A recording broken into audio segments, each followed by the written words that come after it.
P. Have you ever noticed that your body just doesn't respond the way it used to? You might look in the mirror and think, where did this extra weight come from? Or you feel a stiffness in the morning that wasn't there a few years ago. It's like your engine is starting to run a little rougher. Well, P, what if I told you that a lot of what we associate with aging isn't about age at all? It's about a specific biological switch that gets flipped as we get a little older, especially for men after 50. P, and the most powerful tool you have to flip that switch back is not a pill or a crazy workout. It's on the end of your fork.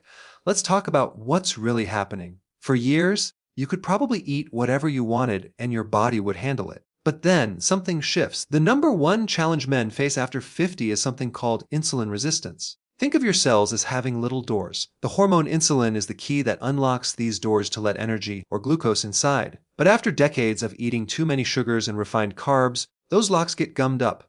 The key doesn't work as well, so your body has to produce more and more insulin to force the energy into your cells. This high level of insulin is like a storage hormone. It's constantly telling your body, don't let any of it go. This is why that belly fat becomes so stubborn. It's not a lack of willpower. P, it's a hormonal issue. This high insulin then leads directly to the second big challenge, the decline of growth hormone and testosterone. Now, these are your youth hormones, P. They're what help you maintain muscle, keep your energy high, and have a sharp mind. But high insulin blocks the production of these vital hormones. It's like having the wrong key stuck in the lock, preventing the right key from even getting in. So you end up in this vicious cycle. More belly fat leads to more insulin resistance, which leads to lower youth hormones, P, which leads to even more belly fat and less muscle. You feel tired, you lose your drive, and your body composition slowly changes for the worse. But here's the crucial part. This isn't a one-way street. We can change this. Part 2, excellent. Let's continue and dive into the most powerful solution. So if high insulin is the main problem, P, the solution is to keep your insulin levels low for significant periods of time. This is where the magic of when you eat comes into play. You've probably heard of intermittent fasting,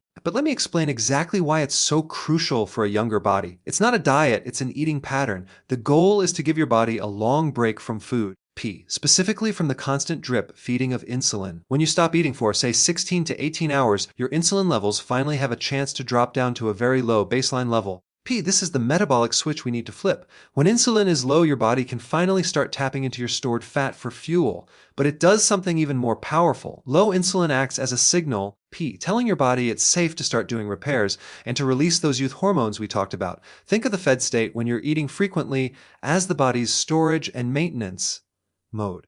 It's busy dealing with the incoming food, but the fasted state is repair and rejuvenation mode. This is when your body starts producing more human growth hormone, P, which is critical for maintaining muscle mass and a strong metabolism. It's also when cellular cleanup processes called autophagy really get going, sweeping out old, damaged cellular parts. P, you are literally cleaning house from the inside out. Now, you might be thinking 18 hours without food. I get hungry by 10 a.m. But the hunger you feel isn't a true need for calories. P, it's largely a ghrelin hormone response driven by your old eating schedule and often by not eating the right foods when you do eat. The beautiful thing is, once your body adapts to burning fat for fuel, instead of relying on a constant supply of sugar, the hunger cravings and energy crashes dramatically diminish. You'll find you have steady, sustained energy all morning long without even thinking about food. This is how you break the cycle of being a slave to your next meal and start training your body to be an efficient fat-burning machine. P, which is exactly what it was designed to be. Part 3, of course, let's move on to part 3. Now that we understand the power of when to eat, let's talk about what to eat when it's time to break your fast.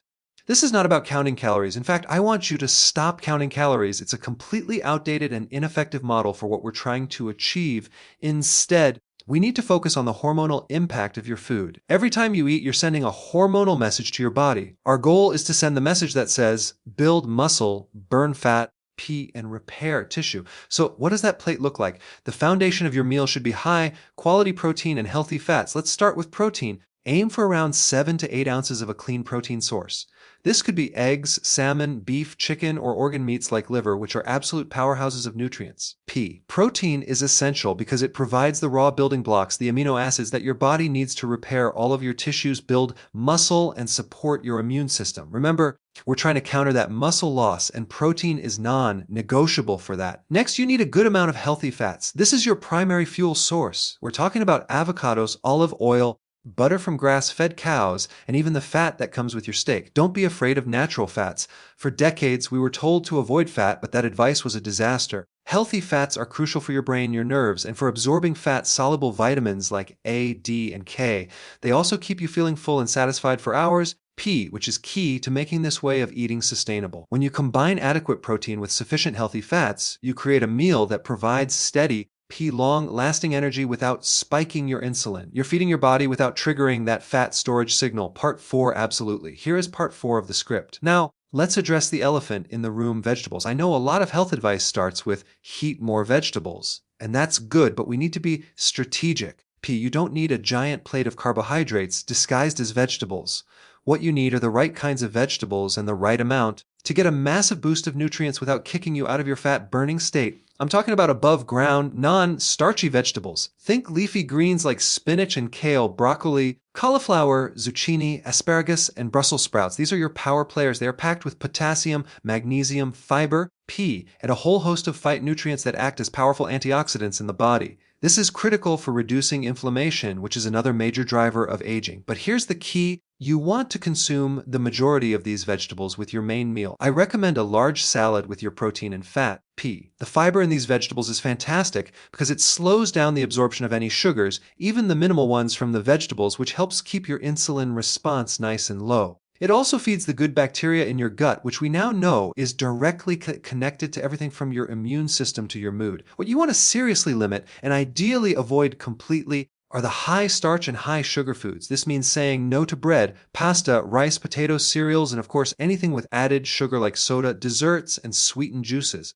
These foods are like pouring gasoline on the fire of insulin resistance. They break down into sugar very quickly in your body, causing a massive spike in insulin, which immediately halts fat burning and tells your body to start storing fat again. They also create more inflammation and contribute to that tired, sluggish feeling you get after a meal. P. By sticking with the greens and other low-carb vegetables, you're getting all the benefits without the drawbacks. You're nourishing your body at a deep, cellular level without disrupting the hormonal environment we've worked so hard to create. Part 5, of course, here is the fifth and final part of the script. So we've covered the timing and the food, P, but there are two more powerful levers we can pull to support a younger body, and they don't involve your diet at all. The first is exercise, but I'm not talking about long, P, grueling sessions of jogging on a treadmill. That type of steady-state cardio can actually increase stress hormones. What you need, especially as a man over 50, is something called resistance training.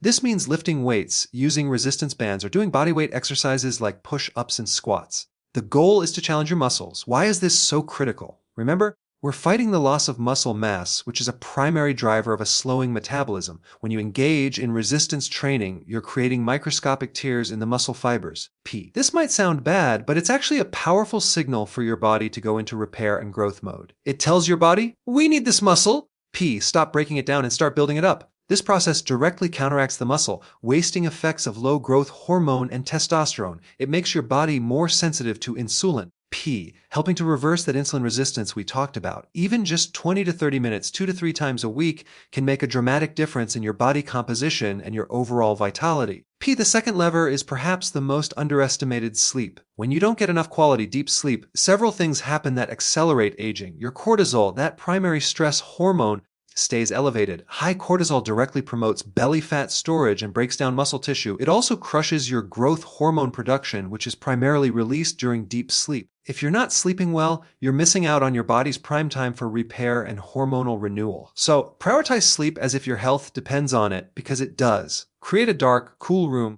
Avoid screens before bed and try to get to sleep by 10 p.m. This supports your natural circadian rhythm, which governs all of your hormones. So to bring it all together, you have the power to significantly influence how your body ages. It's about flipping the metabolic switch from fat storing to fat burning by keeping insulin low through intermittent fasting. It's about feeding your body the right building blocks with protein, healthy fats, and the right vegetables. And it's about supporting that entire system with strategic resistance training and deep, peak quality sleep. This isn't about fighting your age. It's about unlocking the potential for a more vibrant, energetic, and healthier you, regardless of the number on your birthday cake. Thanks for watching.